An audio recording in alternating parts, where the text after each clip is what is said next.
11.1 प्रस्तावना। आज के विश्व में केंद्रीय एशिया और पश्चिम एशिया महत्वपूर्ण क्षेत्र है।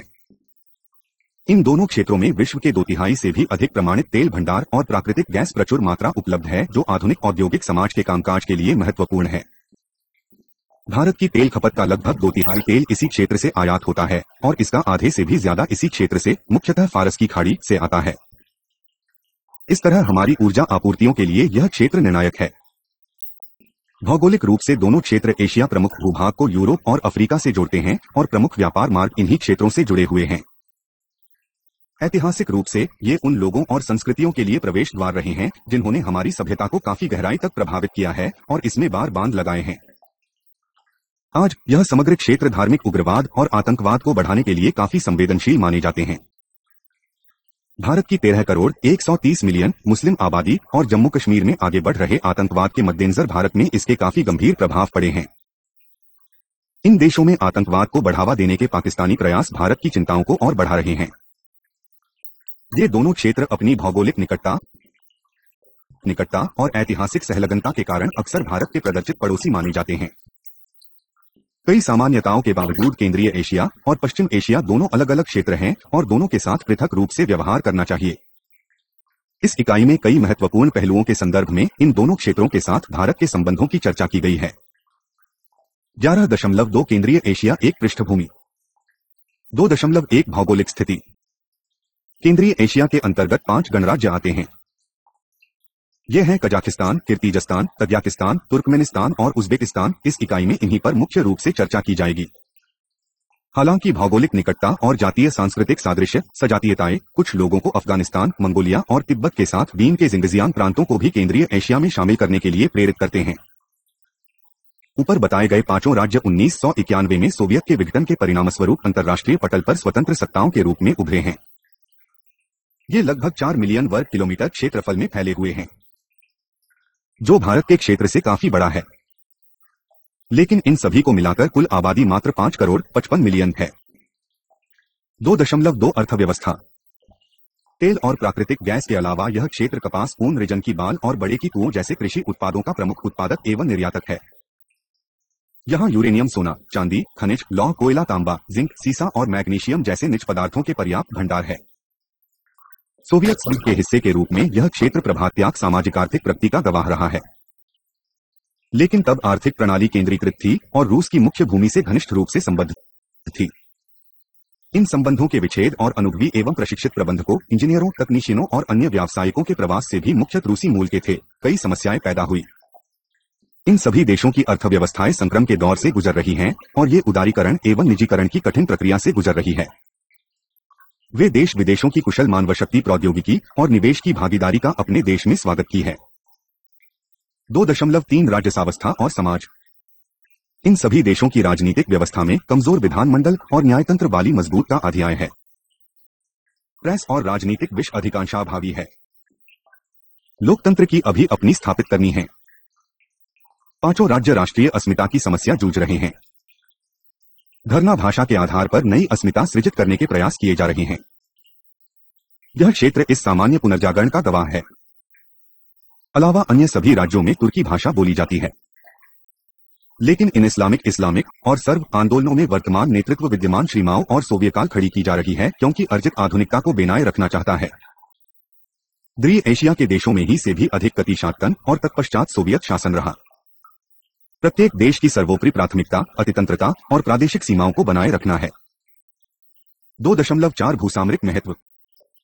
इसकी भूसाभरिक स्थिति कर सीन, दक्षिण एशिया और यूरोप के मौराहे पर होने और इसके हाइड्रोकार्बन एवं अन्य खनिज संसाधनों के कारण यह प्रदेश महत्वपूर्ण विश्वव्यापी और क्षेत्रीय शक्तियों के बीच प्रभुत्व प्रभाव के लिए गहन प्रतिद्वंद्विता का गवाह रहा है। वे विश्वव्यापी क्षेत्रीय शक्तियों हैं: संयुक्त राज्य, रूस, चीन, तुर्की, ईरान, भारत और पाकिस्तान। यह आमतौर पर नया महान खेल, न्यू ग्रेट गेम कहलाता है। समुद्र मार्ग न होने के कारण राज्य अपने पड़ोसी राज्यों, विशेष रूप से रूस से ज्यादा भयभीत रहते हैं। इसका कारण यह है कि वर्तमान अधिकांश व्यापार और आवागमन मार्ग और तेल की पाइपलाइनें होकर गुजरती है। कस पर अपनी निर्भरता की कर वारने के लिए वैकल्पिक आवागमन मार्गों की खोज उन्हें अपने अन्य पड़ोसी राज्यों की ओर बढ़ने के लिए प्रेरित करती है। आर्थिक और प्रौद्योगिकीय सहायता की जरूरत के अलावा इन पड़ोसी देशों के प्रभाव को कम करने की इच्छा के कारण ये राज्य अमेरिका और अन्य पश्चिमी शक्तियों का स्वागत करके मैत्री करना चाहते हैं। 11.3 भारत और केंद्रीय एशिया। 3.1 ऐतिहासिक संबंध। भारत के केंद्रीय एशिया के साथ संपर्क सिंधु घाटी की सभ्यता से रहे हैं, जिसके तार तुर्कमेनिस्तान की प्राचीन सभ्यता से जुड़े हैं। इतिहासकारों के एक वर्ग के अनुसार आर्यों ने भारत में केंद्रीय एशिया से प्रवेश किया। इस्लाम के आगमन से पूर्व इस क्षेत्र में बौद्ध पंथ का आधिपत्य था और इस्लाम के आगमन के बाद सूफी परंपरा का प्रभाव देखा जा सकता है, जिसने केंद्रीय एशिया में अपनी जड़ें जमाई और फिर वापस भास्त में व्याप्त हुआ। चीन और यूरोपीय बाजारों को जोड़ने वाला प्राचीन सिल्क राउट इसी प्रदेश से ही गुजरता था। भारत भी इस व्यापार मार्ग से जुड़ा हुआ था। यूनानी, शक, कुषाण, हून और मुगलों सहित भारत के कई शासक राजवंश केंद्रीय एशिया से या वहीं वो मार्ग से होते हुए आए। स्थापत्य कला, संगीत, पाक कला और साहित्य जैसे क्षेत्रों में केंद्रीय एशियाई प्रभाव देखा जा सकता है। लोगों का यह निरंतर प्रवाह 19वीं शताब्दी में रुका, जब अंग्रेजों ने भारत को अपना उपनिवेश बना लिया और रूस ने केंद्रीय एशिया पर विजय हासिल कर ली। दोनों साम्राज्यों के बीच की प्रतिद्वंद्विता सामान्य खेल जनरल गेम कहलाती है। 1917 की रूसी क्रांति और 1947 में भारत की स्वतंत्रता प्राप्त होने के बाद ये संपर्क आंशिक रूप से दोबारा हुए। सोवियत संघ ने इस संपर्क में न्यायपारिक और सांस्कृतिक संपर्क बनाने के लिए बहुत कम देशों की अनुमति दी, जिनमें से भारत भी एक था। भारत के वाणिज्य दूतावास ताशंकद और अलमाटी में खुले, जो क्रमशः तुर्कमेनिस्तान और कजाकिस्तान की राजधानियों हैं। भारतीय फिल्में और संगीत समस्त केंद्रीय एशिया में अत्यधिक लोकप्रिय थे। भारत के प्रति इस प्रदेश के लोगों में पर्याप्त सद्भावना है, जो केंद्रीय एशिया और लेखकों के भाषणों एवं लेखों में प्रतिबिंबित होती है। इन राज्यों के साथ संबंधों में सांस्कृतिक पूंजी भारत के लिए एक प्राकृतिक ताप है। 3.2 भारत के सुरक्षा सरोकार। अमेरिका पर सितंबर 2001 को हुए आतंकवादी हमले के बाद धार्मिक उग्रवाद और विश्वव्यापी आतंकवाद के बारे में अंतर्राष्ट्रीय चिंताएं बढ़ रही हैं। केंद्रीय एशिया और उसके आसपास के देश, भारत में कश्मीर, रूस में चेचनिया, चीन में जिंगजियांग और फरगाना घाटी में उज्बेकिस्तान एवं किर्गिज़स्तान इससे काफी प्रभावित है। तजाकिस्तान ने सरकार और इस्लामिक आतंकवादियों के बीच लंबे समय तक ढले गृह युद्ध को झेला और उज्बेक राष्ट्रपति इस्लाम कारिमोव फरवरी 1999 में हुए आक्रामक हमले में बाल बाल बचे। तालिबान के अधीन अफगानिस्तान ने ओसामा बिन लादेन के अलकायदा की मदद की और पाकिस्तान को इन इस्लामिक आतंकवादियों के लिए एक सुरक्षित आश्रय स्थल और प्रशिक्षण स्थल माना गया। इस प्रकार केंद्रीय एशियाई राज्य आतंकवाद के विरुद्ध इस अमेरिकी युद्ध में तत्परता से कूदे। उज्बेकिस्तान और किर्गिस्तान ने फौजी संचालन अड्डे प्रदान किए और कजाकिस्तान ने अमेरिका को अन्य सुविधाएं दी। तालिबान की बुरी तरह पराजित किया जा चुका है, लेकिन युद्ध समाप्त होने के आसार अभी नजर नहीं आते। अभी भी ऐसी सूचनाएं मिल रही हैं जिनसे पता चलता है कि अफगानिस्तान और पाकिस्तान के कुछ क्षेत्रों में उनकी पकड़ अभी भी मजबूत है और ये पुनः संगठित होने का प्रयास कर रहे हैं। धार्मिक कट्टरपंथी और सीमा पार आतंकवाद के अलावा नशीले पदार्थों और हथियारों की अवैध तस्करी जैसी अन्य समस्याएं हैं, जो भारत और केंद्रीय एशिया के साथ साथ अन्य पड़ोसी देशों को भी प्रभावित कर रही है। भारत ने अमेरिका, रूस, चीन, कजाकिस्तान और तजाकिस्तान सहित कई अन्य देशों के आतंकवाद पर एक संयुक्त कार्य समूह वर्किंग ग्रुप गठित किया है। भारत के प्रधानमंत्री अटल बिहारी वाजपेयी ने एशिया में अंतःक्रिया और विश्वास निर्माण उपायों पर सम्मेलन conference on interaction and confidence building measures in Asia की शिखर बैठक में भाग लेने के लिए जून 2002 में कजाकिस्तान का दौरा किया। आतंकवाद का उन्मूलन और सभ्यता के बीच वार्ता संवर्धन, eliminating terrorism and promoting dialogue among civilization घोषणा पर हस्ताक्षर करना राष्ट्र के लिए मुख्य लाभ रहा। 3.3 द्विपक्षीय संपर्क और दौरे। केंद्रीय एशियाई गणराज्यों के प्रभुसत्ता संपन्न राज्य बनने के एक महीने भीतर वहां के नेताओं ने भारत का दौरा किया। उज्बेक और कजाक वो राष्ट्रपतियों का विदेश में यह प्रथम दौरा था। वस्तुतः उज्बेकिस्तान के राष्ट्रपति कारिमोव स्वतंत्रता की औपचारिक घोषणा से पूर्व 1991 में और 2 जनवरी 1994 और मई 2000 में भारत आए थे। कजाकिस्तान के राष्ट्रपति नजरखेव फरवरी 1992 में, दोबारा दिसंबर 1992 में और फिर फरवरी 2002 में भारत आए थे। किर्गिज के प्रधानमंत्री एकेंच ने मार्च 1992 में और अप्रैल 1999 नई दिल्ली का दौरा किया। तुर्कमेनिस्तान के राष्ट्रपति नियोजोव अप्रैल 1992 और फरवरी 1997 में भारत में थे। गृह युद्ध के कारण तजाकिस्तान के प्रधानमंत्री फरवरी 1993 में ही भारत में आ सके। इसके पश्चात तजाक प्रधानमंत्री रखमानोव दिसंबर 1995 और मई 2001 में भारत आए। इसके बाद भारत के प्रधानमंत्री नरसिम्हा राव ने मई 1993 में उज्बेकिस्तान और कजाकिस्तान का और सितंबर 1995 में किर्गिज़स्तान का दौरा किया। दोनों ओर से अधिकारियों, व्यवसायी, सांस्कृतिक प्रतिनिधि मंडलों, वैज्ञानिकों एवं शिक्षाविदों ने कई दौरे किए। 3.4 आर्थिक सहयोग। भारत और केंद्रीय एशिया दोनों संसाधनों, मांच शक्ति और बाजार के संदर्भ में आर्थिक रूप से एक दूसरे के पूरक है।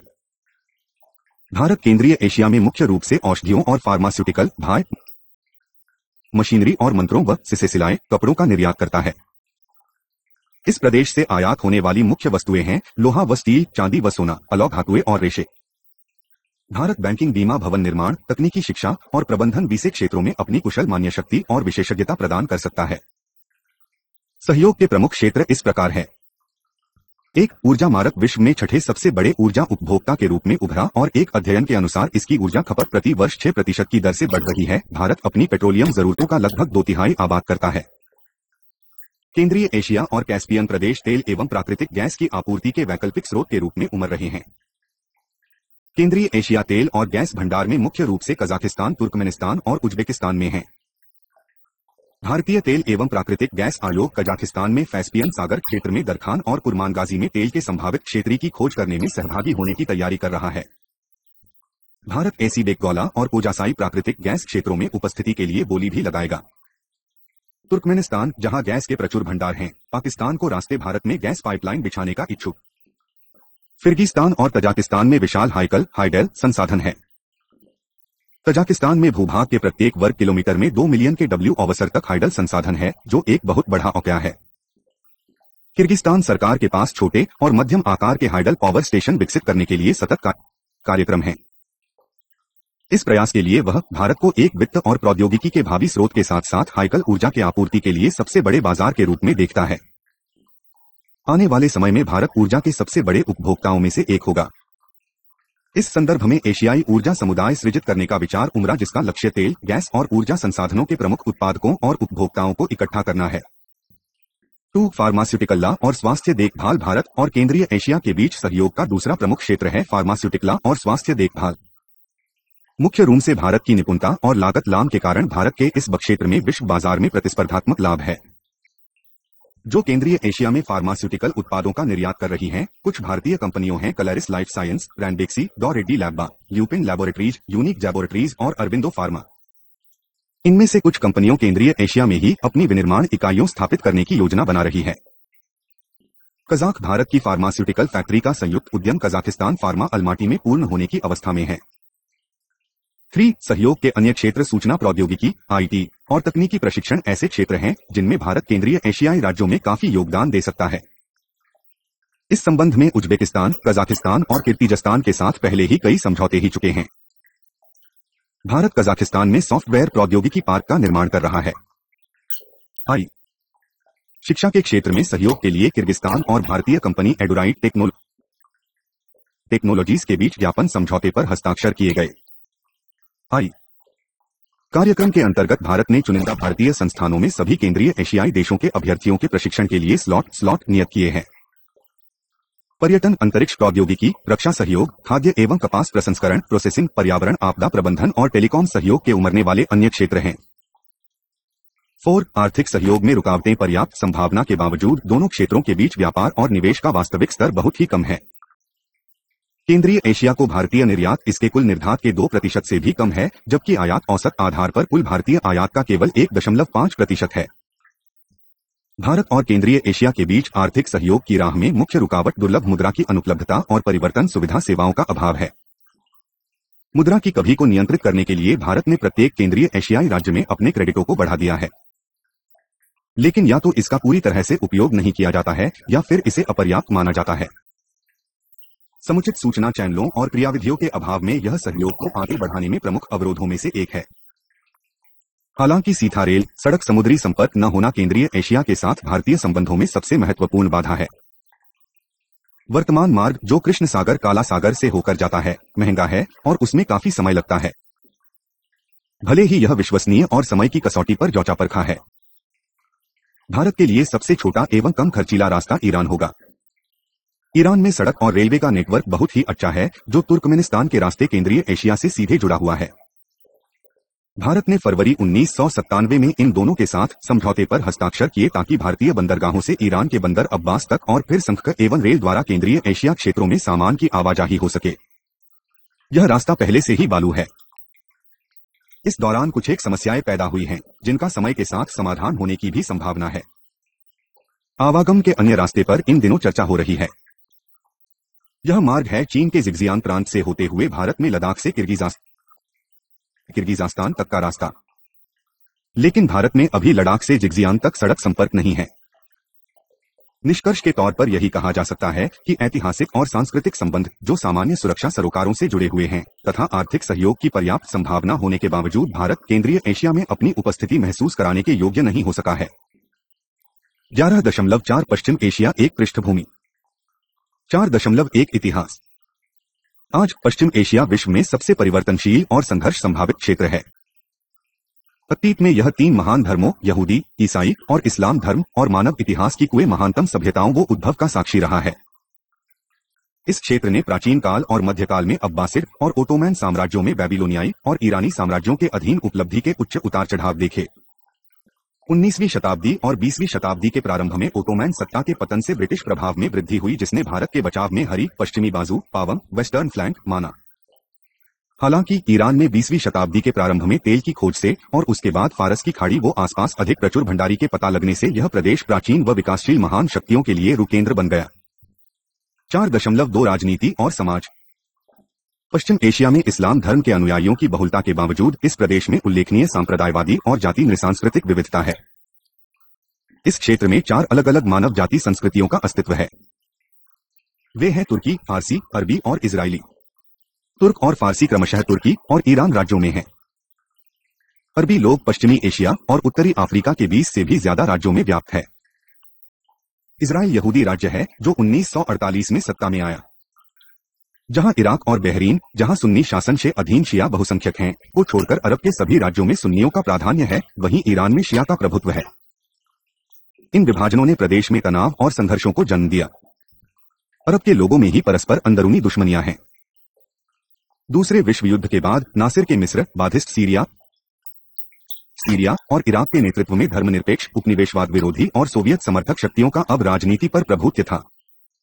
नासिर की 1967 में अरब इजरायली युद्ध में पराजय और 1973 में तेल की कीमतों में तेजी के तेल की प्रचुरता वाले उन रूढ़िवादी खाड़ी राजतंत्रों की स्थिति को मजबूत बना था जिनकी दक्षिण के साथ घनिष्ठ मैत्री थी।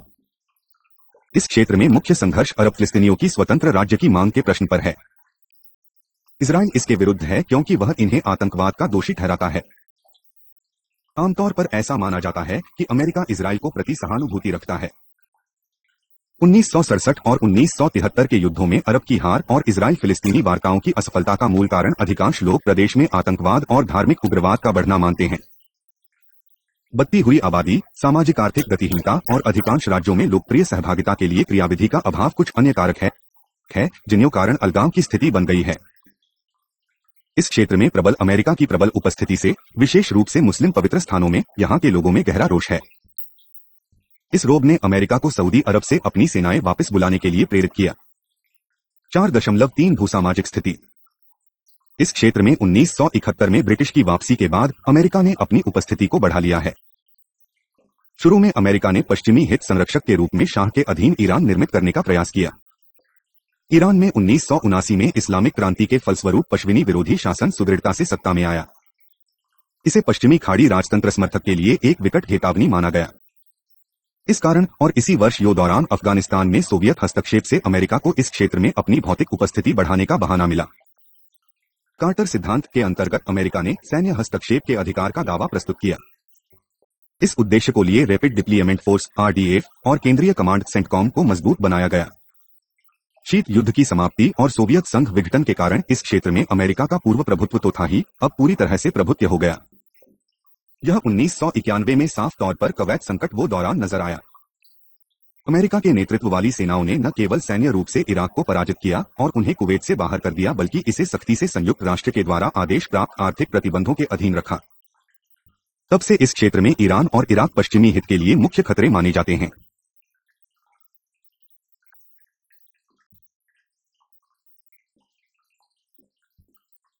यह द्वितीय खाड़ी युद्ध में अपनी पराकाष्ठा पर था और सत्ता परिवर्तन के लिए अमेरिकी ब्रिटिश सैनिक कार्रवाई के फलस्वरूप मार्च से अप्रैल 2003 में सद्दाम के शासन को उखाड़ फेंका गया। 11.5 भारत और पश्चिम एशिया। भौगोलिक निकटता और ऐतिहासिक सांस्कृतिक संबंधों के साथ साथ वर्तमान सुरक्षा सरोकारों और भारतीय हितों को कारण भारत के लिए पश्चिम एशिया का महत्व है। 5.1 भारत के आर्थिक और सुरक्षा सरोकार। एक तेल आपूर्तियां भारत के इस क्षेत्र से अत्यधिक आयात के मद्देनजर भारत के आर्थिक पहलू के लिए उचित कीमतों तेल की निरंतर आपूर्ति महत्वपूर्ण है।